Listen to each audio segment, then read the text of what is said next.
यहाँ की सबसे बड़ी खूबी यही है, क्योंकि सब सेवा भाव के हिसाब से ही आते हैं। सभी लोग जो लगे हुए हैं सेवा के लिए आते हैं, तो भावुक हो ही जाता हूँ, क्योंकि मेरा मानना है कि ऐसे ही होना चाहिए। हमारे निजी जिंदगी में भी हमको ऐसे ही सोच रखकर चलना चाहिए।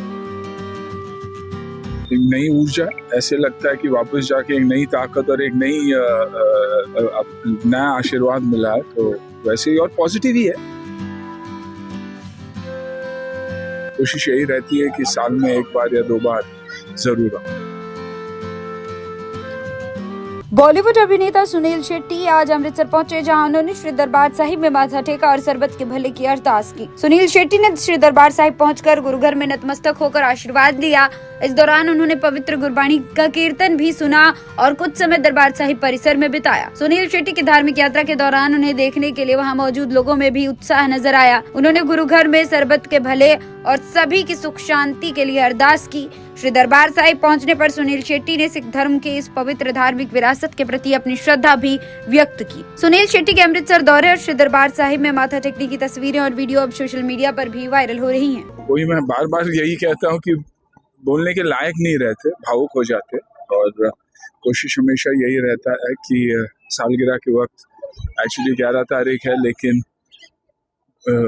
पत्नी और मेरे सालगिरह के बीच में हम लोग ये बार आए, 2-3 दिन आने का मौका मिला है, तो अच्छा लगता, बहुत अच्छा लगता। और कोशिश यही रहती है कि साल में 1 बार या 2 बार जरूर आऊं। यहाँ आने से यहाँ की सबसे बड़ी खूबी यही है, क्योंकि सब सेवा भाव के हिसाब से ही आते हैं। सभी लोग जो लगे हुए हैं सेवा के लिए आते हैं, तो भावुक हो ही जाता हूँ, क्योंकि मेरा मानना है कि ऐसे ही होना चाहिए। हमारे निजी जिंदगी में भी हमको ऐसे ही सोच रखकर चलना चाहिए। एक नई ऊर्जा, ऐसे लगता है कि वापस जाके एक नई ताकत और एक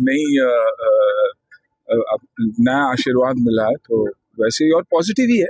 यहाँ आने का मतलब यही है कि पॉजिटिविटी लेकर मैं साथ जाता हूँ। मैं सालों साल आता हूँ, कोशिश यही रहती है कि साल में 1-2 बार तो आऊँ ही आऊँ, और भावुक हो जाता हूँ, बहुत भावुक हो जाता हूँ।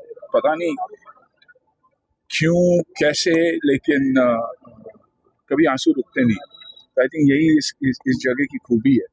और जैसे अंदर जाते तो ऐसे एक वो जो दृश्य देखकर ऐसे मन को एक ऐसी फीलिंग लगती है कि अब कोई प्रॉब्लम्स रहेंगे ही नहीं, सब अच्छा ही हो जाएगा।